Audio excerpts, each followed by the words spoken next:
Has Leo picked up something? Leo Gonzalez, is he okay? No, he had hurt his back a little bit in the game, so we've just been careful with him, building him in. But he went through the warm-up and the possession today, and we just didn't want him to go in the game today. So he did some extra work, and then went inside to do more work. Yeah. Get to see the U.S. game today? Yes. Any thoughts on that one?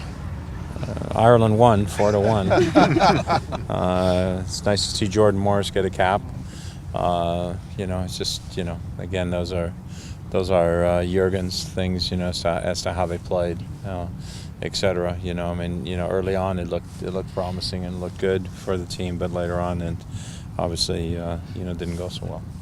Jordan certainly didn't seem to be too overwhelmed by. He had some good touches. How did you kind of rate his 15 minutes there? Not enough minutes to really rate a performance. I think he's always been a kid who's not afraid of the situation. He's going to try and take it on. He's not going to be nervous or so forth. It's. I know. I always tell stories, right?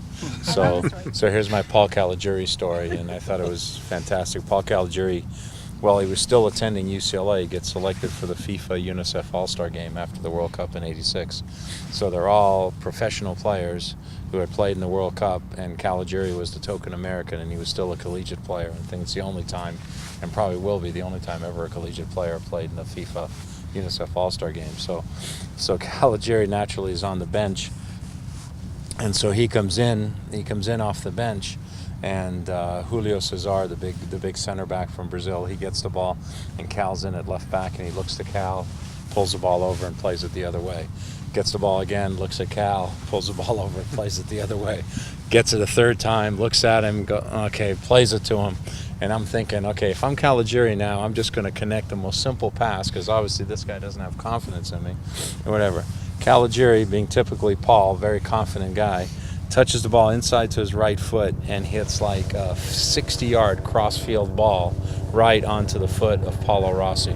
And then after that, when Paulo Cesar got the ball next time, he said, here you go. It's not a problem. So you got to be confident, in the situation, and you believe in yourself, you do well.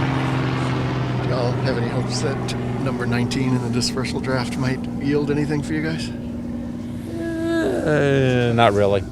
At 19, you get pretty far down, and, there's some guys with some pretty high guaranteed numbers that are not necessarily something we want to take on. There's some guys that we like, but we think all those guys will probably be gone by the time we pick.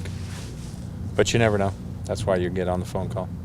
Did the weather factor in at all to travel plans while you guys are going on Friday and training in LA? A little bit. I figured, weather-wise, for us to get down there and get 2 sessions in LA would be worthwhile. And, so that's the way we planned it right at the beginning, and we stuck to it.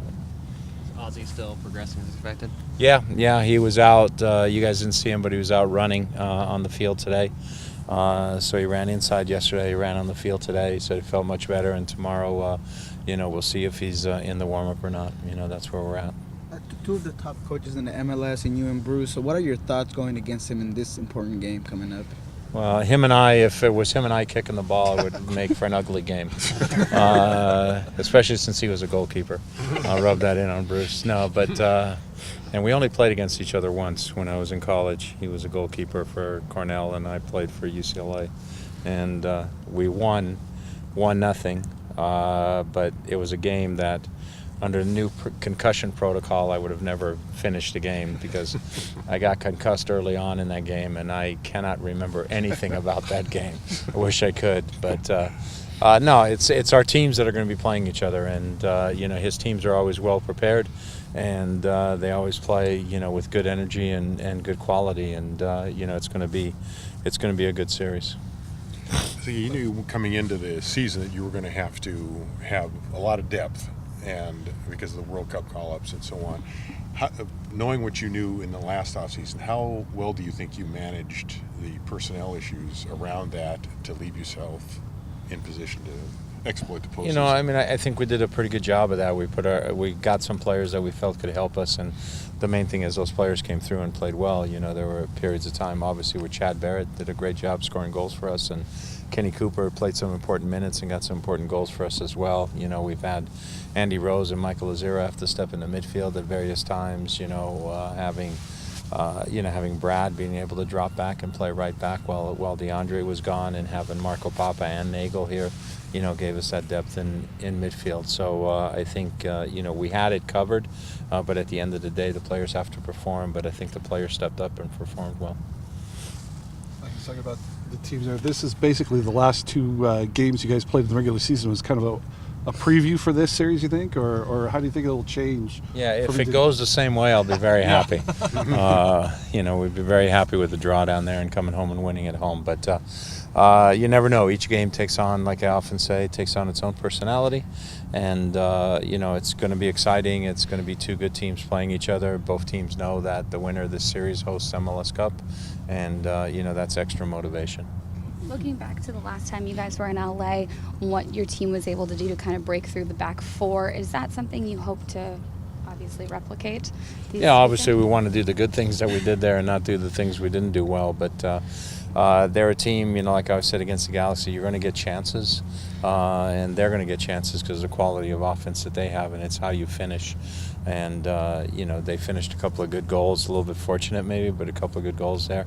And we got a couple of good goals back to equalize it. When we came up here, you know, reality is that they dominated, you know, for a part of the game. We got the goals at the end of the game, but we held stout and we played with a lot of character and defended well. So we'll see what character these games take on, but we're confident, you know, we want to get to the final. Do you think that almost 2 weeks in between the last time they played and the time you will play them will kind of maybe take the wind out of their sails from that 5-0 beating of RSL?